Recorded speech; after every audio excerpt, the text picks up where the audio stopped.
Hi, friends. It's Miss McCann. Today, I want to talk about one of my favorite topics, which is outer space.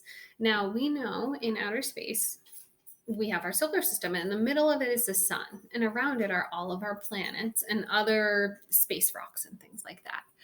I'm going to read a book today that is about one rock in space that we used to call a planet, and we don't consider it a planet anymore. It's called Pluto.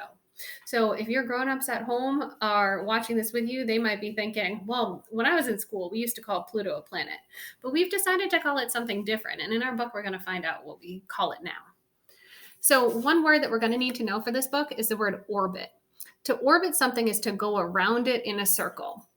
So for example, if the sun was in the middle and we had our little planet over here, a planet orbits the sun by going around it in a circle.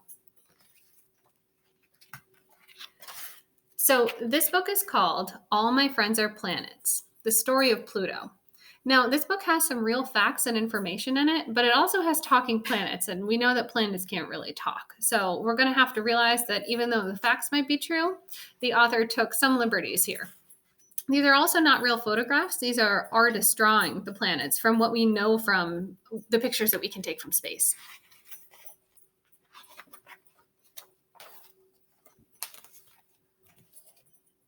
Hi there, my name is Pluto. I'm the 9th planet in the solar system. Or at least I thought I was. I've been floating around space in a place called the Kuiper Belt, millions of miles away from the sun.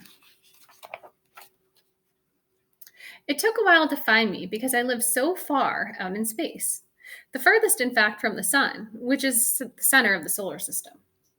Before me, there are 8 planets in the solar system. It's going to talk about each one now. The first one is Mercury. It's the first and closest planet.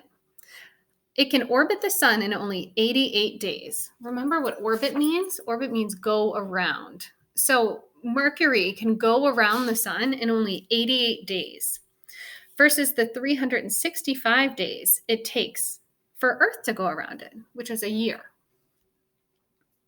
Venus is the hottest planet in the solar system, whose surface heats up to 900 degrees Fahrenheit. It is also the brightest planet in Earth's night sky. Oh, we know this one. Your home, Earth.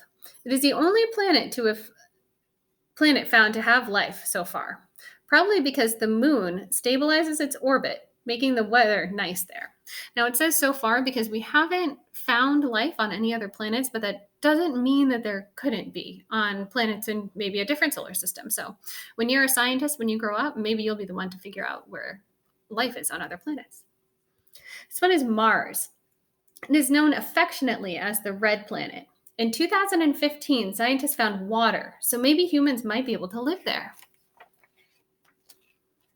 Jupiter is the largest planet in the solar system, made entirely of poisonous gas.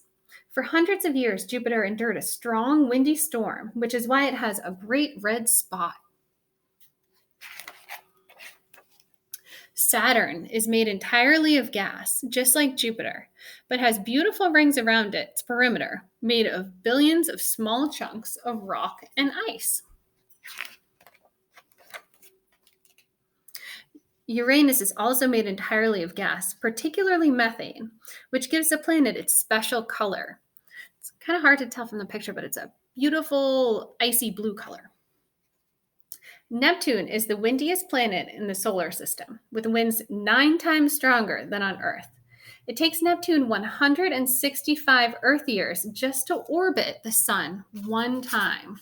Just to orbit, to go around the sun one time. It takes 165 Earth years. I was the 9th. My best friend was Neptune. We were the furthest neighbors in the solar system. But I had a secret that I couldn't tell anyone. I've always felt a little different. And it's not just because I'm so far away, or because I'm the smallest planet, or because I'm always cold. Well, it's actually all of that. You see, all of my friends revolve around the sun in what they call an orbit. And at the center of their orbits is the sun. But not me. The sun isn't my orbit. You can see here in this light red line how Jupiter's orbit isn't actually a circle. I'm also the only planet too small and lightweight to sweep asteroids and other space junk called debris out of my orbit. I tried not to think too much about these differences. None of the other planets seemed to notice. I was still their friend all the same. Until Mike Brown came around. The day was August 24th, 2006.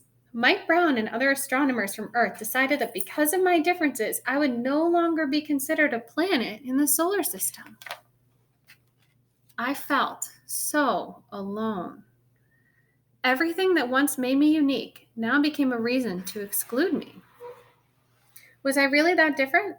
Was there anyone else like me? And then one day I heard a faint hello. I'd never heard that voice in my corner of space before. Who's there? I asked. Now, this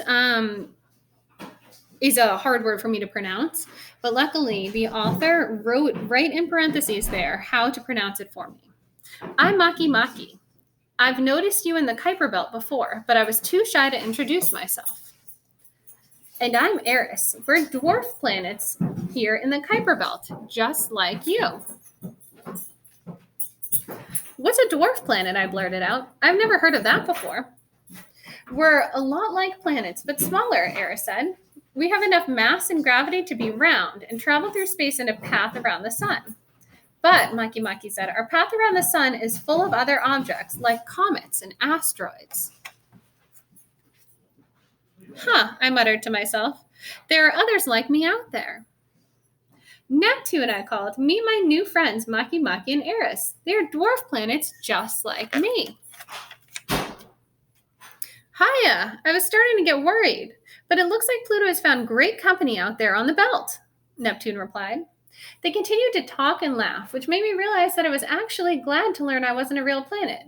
I was different, but my old friends still loved me, and my new friends welcomed me into the dwarf planet family. The best part is we all got along with each other, and together we make the solar system larger and friendlier. Now that's the end of the story, but this page says, who else is out there? Your turn, draw me in. So if you have a pencil or crayons or a piece of paper at home, you can invent what you think a planet could be for a dwarf planet in our own solar system really far out, or a planet in a different solar system, maybe that's orbiting around a different star. Now, if you enjoy learning about space and you like reading books about space, I have a cool website for you. Ask your grown-up if you can go on, and they can help you to go to storytimefromspace.com. Now, on this website, real astronauts read you stories from their spaceships in outer space. It's pretty cool. So it's called storytimefromspace.com, but make sure that you ask your grown-up first if you can go and visit that website. All right, friends, happy learning.